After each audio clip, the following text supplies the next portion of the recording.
Hacer galletitas navideñas. Los ingredientes son esencia de vainilla, harina, Leudante. harina leudante, ¿cuánto manteca? 125. 125 gramos de manteca, un huevo, colorante verde y rojo, merengue, una manga de repostera y molde si quiere.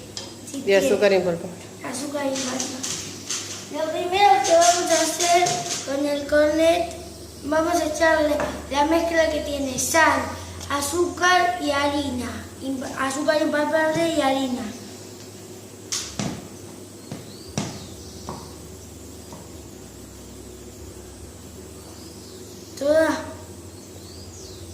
Toda. Y agarramos una.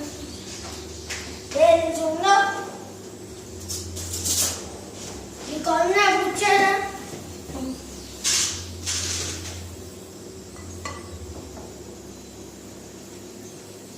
Al revés. y con un cornet, si no tenés cornet, lo podés hacer con un cuchillo o con otra cosa.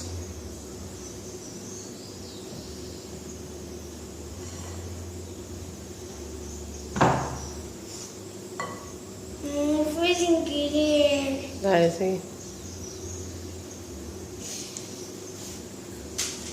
Buenos días. Bueno, cortamos hasta que aparezca. No. Y vas a estar media hora con eso.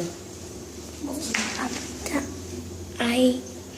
Vuelta Vale. y con el Apaga eso. talón de la mano, lo una.